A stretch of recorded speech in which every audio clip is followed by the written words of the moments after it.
Hello दोस्तों, आप सब कैसे हो। राधे राधे आप सबको। और आप सब कैसे। बढ़िया। मैं भी मस्त हूँ दोस्तों। और आप भी स्वस्थ रहेंगे, बढ़िया रहेंगे। और आज लेके आई हूँ एक सच्ची घटना और मेरे जीवन की कहानी। तो दोस्तों, आप अच्छी तरह बढ़िया समझ जाओगे कि मैं सच्ची बोल रही हूँ। ये जो भी बात है सच्ची बोल रही हूँ और मेरे जीवन की कहानी। तो मैं शुरू करती हूँ। और मैं हूँ सुमित्रा वैष्णव दोस्तों। और मेरा चैनल में आप सबका स्वागत है दोस्तों।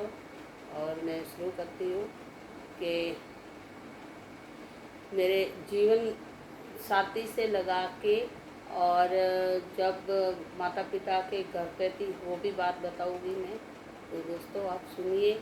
और पहला पार्ट शुरू करती हूँ मैं। और रोज़ मेरा एक पार्ट रोज़ आएगा। आज फर्स्ट पार्ट शुरू कर रही हूँ। तो आप मेरा वीडियो पूरा देखना। ये मेरे जीवन की सच्ची कहानी है। तो दोस्तों, और मेरा ब्लॉग में आपका स्वागत है।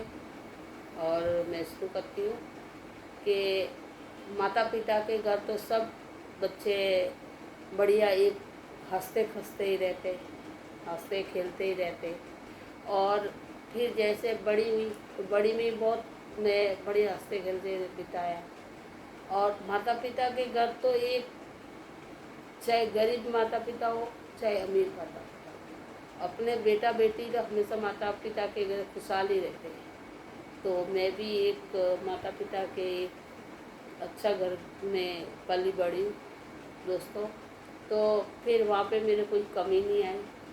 और जैसे ही मैं बड़ी हो गई तो मेरे माता पिता शादी के सगाई मेरे 12 साल सगाई रही।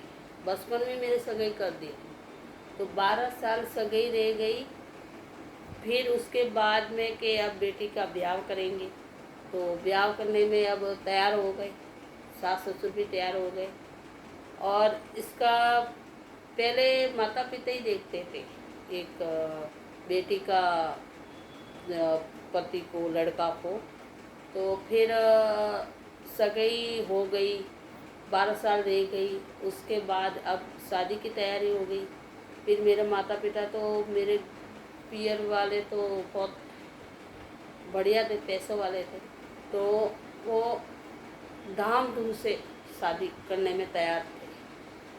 फिर समाचार आया, फिर मेरे पति गांव में आ रहे थे। और वो भी ठीक था परिवार। फिर उसने शादी करने में आ रहे थे। फिर ट्रेन में सामान लेके आ रहे थे मेरे पति। तो फिर वो ट्रेन में लूट गए। ट्रेन में किसी ने खिला दिया तो बेहोश हो गया। और खिला दिया। फिर मेरे पापा गए उनके घर। तो मेरे पति बेहोश थे। और फिर उनको दवाई कराई। और फिर उनको दवाई कराई। फिर वो घर पे आए तो बिना चप्पल, तो किसी ने चप्पल भी दे दिया, चप्पल भी दे दिया। और फिर वो घर पे आए। घर पे आए, जो शादी का सामान था वो सारा लूट गए। उनका पहनने का सूट, शादी करने जैसे तैयार होके आते वो सूट भी ले गए लोग। और बहुत सारे सामान था वो भी ले गए। और फिर दोस्तों पतिदेव आए। फिर मेरे पापा घर पे आए। तो मेरा भाई भी सब बोल रहे कि लड़का तो बहुत कमज़ोर है और अब वो लूट के आ गया, अब क्या होगा। तो भी मेरे पापा ने हिम्मत नहीं आ रही। कहते हैं ना कि एक पिता बेटी का पिता एक हिम्मत वाला होता है कि जो भी होगा बेटी के नसीब में होगा, जो करेगा भगवान के ऊपर छोड़ दे। फिर मेरी शादी हो गई। फिर मैं शादी करके आई दोस्तों। तो शादी करके आई तो फिर मैं ऐसा घर में आई। तो मेरे पियर में तो ऐसा अच्छा सा मकान था। तो फिर मैं शादी करके आई। मैंने तो कभी मैं ससुराल का घर भी नहीं देखा। फिर मैं आई, वहाँ रही, 2 दिन रही। फिर वापस पियर वाला लेने आते, फिर वापस गई, फिर वापस आई। वापस आई।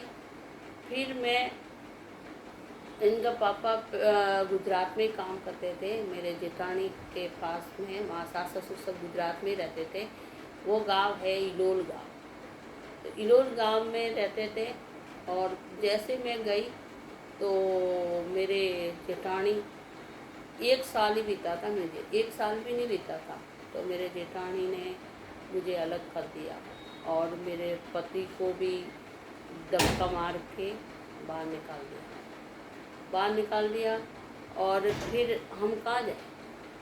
जो दुकान में था, जो जैसे व्यापार होते, वो पैसा था, वो भी ले लिया, कुछ भी नहीं दिया था, कुछ भी।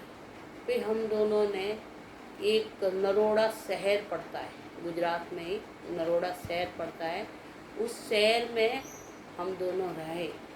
वो जेठानी हम सबका हिस्सा का एक मकान लिया होगा, इस मकान में हम रहे और इस मकान में रहे, हमने रहे 4-5 महीने रहे। फिर मेरे पेट में बच्ची होने वाली थी, पहली लड़की। फिर मैं गांव आए। फिर जहाँ मैं शादी करके आई थी, मैं वहाँ आई। उसके बाद मेरी पियर में चली गई। फिर मेरे लड़की हुई और इनका पापा मेरे भाई के वहाँ काम करते थे 1000 रुपया में, मेरे पापा ने रखे थे दुकान पे, तो वो 1000 रुपया में काम करते थे। फिर मैं पियर रही, लड़की हुई, फिर मैं वापस ससुराल आई और ससुराल आई। फिर मैं वापस पियर गई। जैसे ही मैं पियर गई, जैसे ही मैं गुजरात का जो मकान था, मेरे जेठानी ने बेच दिया, हमको बताया भी नहीं और मकान भी बेच दिया और कुछ भी नहीं दिया हमको। फिर वापस मैं गांव में रही, थोड़ा दिन पियर में रही और गांव में रही और पियर में रही।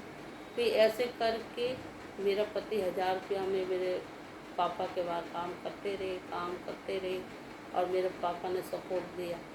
फिर ऐसे कर के फिर मैं, इनके पापा ने चांदनी चौक दिल्ली में एक दुकान डाली। मेरे पापा ने दुकान डाला, पापा ने दुकान डाली, वो भी नहीं चली, तो भी मैं पियर में ही रहती थी। मेरी माँ ने बच्चों को, मेरे बच्चे 2 बच्चे भी हो गए थे और भी 2 बच्चे हो गए थे और फिर पियर में रह गई। तो फिर वो चांदनी चौक की दुकान भी नहीं चली। तो जब तक मैं पियर में रह गई, तो दोस्तों मेरे सास ससुर, मेरे जेठानी, किसी ने मुझे सपोर्ट नहीं दिया, ऐसे ही मेरे को बाहर निकाले। मेरा माता पिता ने मुझे रखा था और इसका पापा को सपोर्ट दिया था। तो दोस्तों ये मेरा पहला पार्ट है और अगले ब्लॉग में फिर मैं बताऊंगी कि मैं चांदनी चौक से स्टेशन में कौन सा स्टेशन में वापस गई, कि वहाँ पे मैं हमारा कैसा ज़िंदगी का गुजारा चला, वो मैं अगले ब्लॉग में बताऊंगी। तो ये मेरी जीवन की कहानी दोस्तों, मैं हर रोज़ एक ब्लॉग बनाऊंगी मेरे जीवन की कहानी का। आप देखते रहिए दोस्तों और इंतज़ार करिए, मैं रोज़ ब्लॉग डालूंगी ये। और आप सबको राधे राधे। अब मैं एंड करती हूँ दोस्तों।